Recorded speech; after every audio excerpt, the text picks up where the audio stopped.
EMI ഒന്ന് മുടങ്ങിയാൽ phone lock ചെയ്യാമോ? Smart phone EMI ആയി വാങ്ങുമ്പോൾ അടവ് മുടങ്ങിയാൽ വായ്പ നൽകിയ സ്ഥാപനത്തിന് ഫോൺ ഉടമയുടെ അനുവാദമില്ലാതെ ലോക്ക് ചെയ്യാൻ കഴിയുന്ന തരത്തിലുള്ള നിയന്ത്രണങ്ങളിൽ റിസർവ് ബാങ്ക് ഓഫ് ഇന്ത്യ പുതിയ നിർദ്ദേശങ്ങൾ നൽകിയിരിക്കുകയാണ്. EMI അടവ് മുടങ്ങിയാലും സ്മാർട്ട് ഫോണുകൾ, ടാബ്ലറ്റുകൾ, ലാപ്ടോപ്പുകൾ എന്നിവ RBI നിർദ്ദേശിച്ചിട്ടുള്ള പ്രത്യേക സാഹചര്യങ്ങളിൽ മാത്രമേ ഇനി ബാങ്കുകൾക്കോ മറ്റ് ധനകാര്യ സ്ഥാപനങ്ങൾക്കോ റിമോട്ടായി നിയന്ത്രിക്കാൻ കഴിയൂ. ഒരു ഡിവൈസ് ലോക്ക് ചെയ്താലും അതിൽ ഏതൊക്കെ സംവിധാനങ്ങൾ പ്രവർത്തിക്കണം എന്നത് സംബന്ധിച്ച വ്യക്തമായ മാർഗനിർദ്ദേശം RBI പുറപ്പെടുവിച്ചിട്ടുണ്ട്. കുടിശ്ശിക തീർത്തതിന് ശേഷവും വായ്പ നൽകിയവർ ഡിവൈസ് അൺലോക്ക് ചെയ്യാതിരുന്നാൽ നഷ്ടപരിഹാരവും നൽകേണ്ടി വരും. പുതിയ മാർഗനിർദ്ദേശങ്ങൾ 2027 ജനുവരി 1 മുതൽ പ്രാബല്യത്തിൽ വരും. ഒരു ഉപയോക്താവിന്റെ ഏതുപകരണവും ലോക്ക് ചെയ്യാൻ വായ്പാദാതാവിന് കഴിയില്ലെന്ന് RBI വ്യക്തമാക്കുന്നു. ഏതുപകരണം വാങ്ങാൻ വായ്പ നൽകിയോ അതുമാത്രം ലോക്ക് ചെയ്യാനേ റിമോട്ട് നിയന്ത്രണ സാങ്കേതിക വിദ്യ ഉപയോഗിക്കാൻ കഴിയൂ.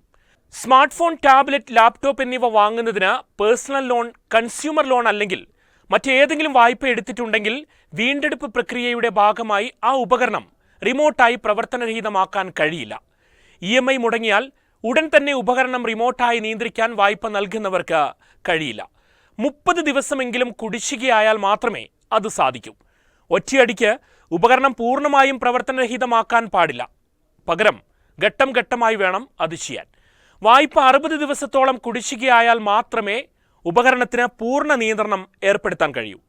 ഡിവൈസ് ലോക്ക് ചെയ്താലും അത് പൂർണ്ണമായും ഉപയോഗശൂന്യമാക്കാൻ വായ്പ നൽകിയവർക്ക് അധികാരമില്ല.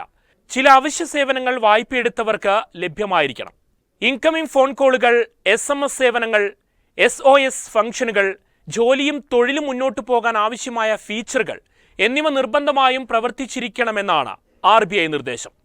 ഏതെങ്കിലും നിയന്ത്രണം ഏർപ്പെടുത്തുന്നതിന് മുൻപ് വായ്പയെടുത്തവർക്ക് വിവരം നൽകണം. EMI മുടങ്ങിയാൽ ഡിവൈസ് റിമോട്ടായി നിയന്ത്രിക്കപ്പെടാനുള്ള സാധ്യത വായ്പ അനുവദിക്കുന്ന സമയത്ത് തന്നെ വ്യക്തമായി വെളിപ്പെടുത്തണം. പണം അടച്ചതിനു ശേഷം ഡിവൈസ് അൺലോക്ക് ചെയ്യുന്നതിനുള്ള കർശനമായ സമയപരിധിയും RBI നിശ്ചയിച്ചിട്ടുണ്ട്. പണം അടച്ചതിനു ശേഷം 1 മണിക്കൂറിനുള്ളിൽ ഡിവൈസ് അൺലോക്ക് ചെയ്യണമെന്നാണ് നിർദ്ദേശം. അതിന് കഴിയുന്നില്ലെങ്കിൽ അവർ നഷ്ടപരിഹാരം നൽകേണ്ടി വരും.